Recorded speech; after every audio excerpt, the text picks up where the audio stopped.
Did you know that Jesus was a rabbi, not a reverend? That Christ wasn't his last name, but the Greek way of saying Messiah? Did you know that Jesus' original Hebrew name was Yeshua, and that his mother's name was Miriam, not Mary?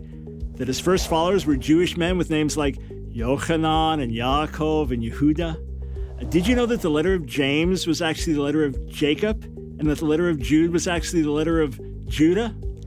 Did you know that the big controversy in the early church was not whether Jews could follow Yeshua and remain Jewish, but whether Gentiles had to become Jews to follow him? After all, he was the Jewish Messiah. And did you know that Yeshua didn't come into the world to establish a new religion called Christianity as much as he came to fulfill what was written in Moses and the prophets? How then did we end up with two totally distinct religions, Judaism and Christianity? How do we end up with two totally distinct calendars, with Judaism celebrating Passover and Christianity celebrating Easter? The death and resurrection of Jesus took place during the Passover season, which is why Paul wrote to the Corinthians saying that Messiah, our Passover lamb, has been sacrificed. Therefore, let us celebrate the feast, meaning the feast of Passover. And remember, these Corinthians were Gentile followers of Jesus. Yet in 325 AD, the Emperor Constantine wrote to bishops throughout the Roman Empire, insisting that the celebration of Passover be separated from the celebration of Easter. We ought not, therefore, to have anything in common with the Jew, he wrote, for the Savior has shown us another way. But this attitude didn't start with Constantine. Writing in around 100 AD, Ignatius of Antioch declared that it is wrong to talk about Jesus Christ and live like Jews.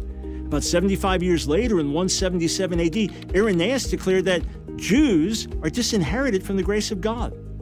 Fast forward to the Middle Ages, where Jews getting baptized into the Catholic Church were sometimes required to renounce any connection to their people, including observing the Sabbath, celebrating the Passover, or giving their children Hebrew names. In other words, they were told they could not live the way the original apostles lived.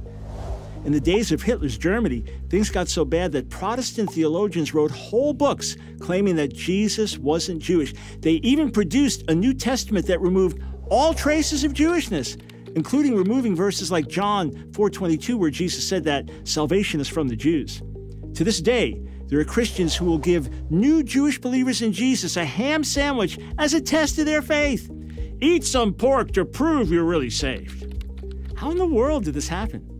To this day, we read the New Testament through a Christianized filter, thinking that Saul of Tarsus had a vision of Jesus and converted to Christianity, becoming Paul the Apostle. In reality, there was no such thing as Christianity at the time Paul became a follower of Jesus.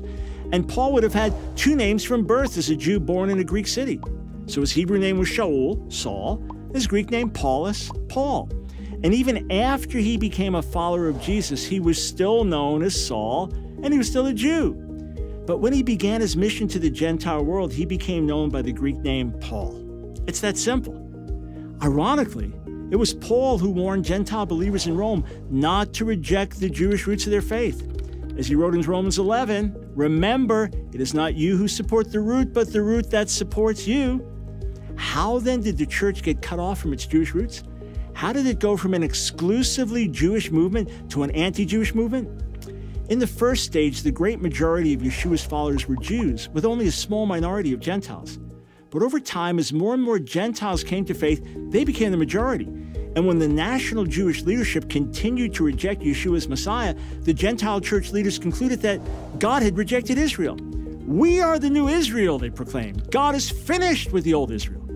They failed to remember Paul's words in Romans 11:25, that Israel was only hardened in part, meaning that in every generation there would be a remnant of Jews who would follow Yeshua, and at the end of the age, the Jewish people would turn en masse to Yeshua.